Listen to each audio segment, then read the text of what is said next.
আসসালামু আলাইকুম ভিউয়ার্স, সবাইকে আমার সালাম, প্রীতি, শুভেচ্ছা এবং অভিনন্দন দিয়ে শুরু করতেছি নতুন একটি রান্নার ভিডিও। তো আলহামদুলিল্লাহ আমি খুবই ভালো আছি আর আশা করব আপনারাও নিশ্চয়ই ভালোই আছেন। দোয়া করি আল্লাহর কাছে আল্লাহ আপনাদের সবাইকে সুস্থতা দান করুন এবং পৃথিবীর সব মানুষই নিরাপদে থাকুন। তো যাই হোক, এটা হলো ক্যাপসিকাম। এটা আমি ডিপে রেখেছিলাম। এটা তো শীতকালে, এটা মেবি জানুয়ারি ফেব্রুয়ারিতে রাখা ছিল। তো এটা আমি নুডলস দিয়ে রান্না করব। এটা রান্না করার ঠিক অল্প কিছু সময় আগে বের করে নিতে হয়। অনেক আগে থেকে বের করে রাখলে এই সবজিগুলো আসলে নষ্ট হয়ে যায় বা কালারটা নষ্ট হয়ে যায়। তো আমার যতটুকু লাগবে অতটুকু নিয়ে বাকিটুকু আমার সাথে সাথেই তুলে রাখতে হবে। তো দেখলেন তো কত ইজিভাবে আমার ক্যাপসিকামটা খুলে আসলো। তো যাই হোক, পেঁয়াজটা একটু পুড়ে গেছে। আমি হাঁসের মাংসটাতে আমার সব মশলাই দেওয়া আছে, সব কিছু দিয়ে এটা রান্না করাই ছিল। আমি কিছুটা ভাত দিয়ে খেয়েছিলাম আর বাকিটুকু আমি নুডলসের জন্য রেখেছিলাম। আমার কাছে খুব ভালো লাগে নুডলস দিয়ে এগুলো রান্না করলে আর কি।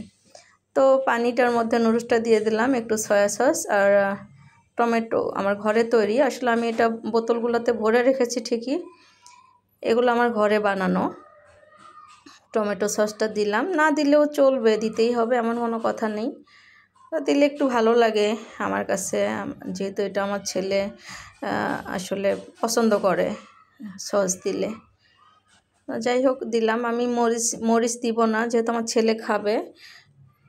আর মাংসটাতে হাঁসের যে চামড়ি মাংস সবই দেওয়াই ছিল। তো একটু আমি তারপরেও একটু দিয়ে নিলাম ব্যালেন্সটা রাখবার জন্যে, যতটুকু টমেটো সস আর সয়া সস। আর এটা দিলাম নুডলসের যে মশলাটা, সেটা তো ঝটপটই হয়ে গেল, দেখে নিলেন। আর ক্যাপসিকামটা খুব আগে তো দেওয়াই যায় না, তাতে রঙটা নষ্ট হয়ে যায়, খেতেও ভালো লাগে না। ক্যাপসিকামটা ওভার কুক হয়ে গেলে খেতে ভালো লাগে না।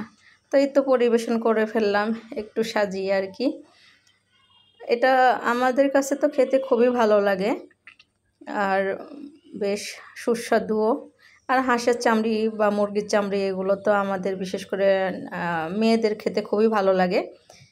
তো চামড়ি টামড়ি তো আমার ছেলে খাবে না, এটা আমি খাবো। আমার ছেলের জন্য আলাদা করে আমি ডিম দিয়ে ওটা বেছে বেছে তুলে দিব আর কি। তো যাই হোক, এই তো হয়ে গেল। যদি রেসিপিটা ভালো লেগে থাকে, একটুও পছন্দ হয়ে থাকে, তাহলে একটু কষ্ট করে লাইক কমেন্ট শেয়ার করে দেবেন। আর এটাই আমার আজকে সকালের খাবার ছিল আর কি।